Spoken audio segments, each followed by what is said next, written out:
Hi, I'm Kayla, and welcome to my project, Compostable Products, Breaking Down Barriers and Building Up Solutions.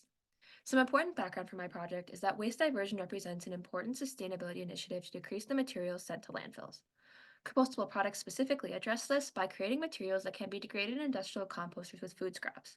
This is especially important because traditional materials are made out of plastic, so you have to remove the food scraps and put them in the compost and then throw away the good materials. Compostable products, everything can go in the compost together. However, despite the importance of this, there's really a lack of regulation defining what degradation conditions and appearance make a product compostable. Thus, my research aims to ensure that regulation can be better targeted to the conditions within industrial composters, and industrial composters can better suit their compost cycles to suit compostable products.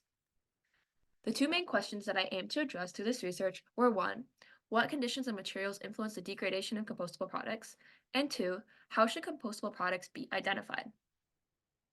Through my internship itself, I interned with the Compost Manufacturing Alliance, or CMA. Through my internship, I extracted the data from 116 different compost tests and compared it to the product degradation rates.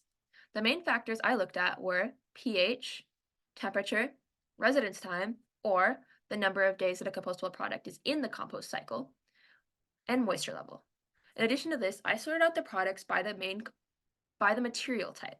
There are three main types: molded fiber, things like clamshell, takeout containers; biopolymers like plastic cups or utensils; and papers like deli wraps or paper bags. For a product to be considered to have passed the test and be suitable for an industrial composter, it had to reach a certain degradation rate.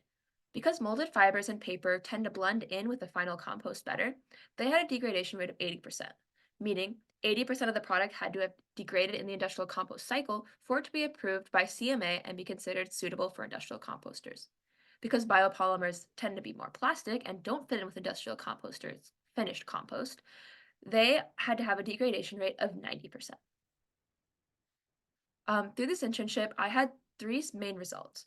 The first thing I noticed was that despite having lower degradation rates required to pass, molded fiber and paper had significantly lower pass rates than biopolymers. As you can see on the figure, biopolymers had a very high pass rate at 65%.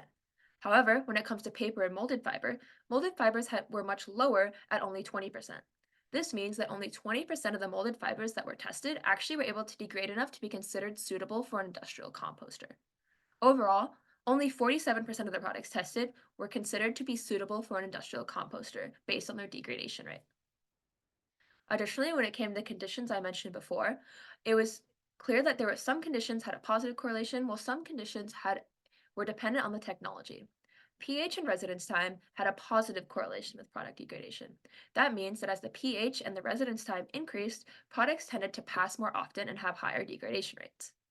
However, when it came to temperature and moisture level, it actually depended on the technology used. Two technologies had a positive correlation with temperature and moisture level, meaning that when they increased, the degradation increased. However, two other technologies had a negative correlation. This means that when the temperature increased and the moisture level increased, products actually degraded less and tended not to pass CMA's tests. You can see the difference outlined here. When it came to moisture level, one technology had a very clear positive correlation, meaning that when the moisture level increased, there was a higher pass rate and products were degrading more. However, when it came to the other technology, there was a really strong negative correlation, meaning that as the moisture level increased, products actually tended to degrade less. When it comes to what compostable products look like, it's very clear that compostable products need clear and standardized labeling. A current issue that was very clear in a lot of the products I looked at is that there's no standardized phrases, colors, or logos for compostable products. When you think of trash or you think of recycling, there's very clear logos that are on products that are really easy to identify. However, there isn't really a logo that exists for compostable products that people understand to that degree. Oftentimes, biodegradable and compostable are used interchangeably, when in fact, something that's biodegradable just degrades. It gives no indication of whether it's compostable or it'll even degrade in a short time span. Consumers themselves can't identify this and they don't recognize this, so they're not going to be able to sort compostable products in the 5 seconds they take to sort their waste at the end of the day. Composters themselves have the same issue. When it comes to products entering a compost, composters don't have the time to be able to pick up a plastic cup, decide if it's compostable, and keep it in their feedstock. They're going to see it, they're going to see it's plastic, and they're going to throw it away, especially if it's not easily identifiable. The images below are things that need to be on compostable products. For one, things like plants on this cup, phrases like made from plants and 100% compostable being very clearly legible on the product. Third-party certifications like this PPI certification logo that shows that this product has been tested in an industrial composter and degrades, and standardized logos and symbols that represent that a product is compostable, like the one here.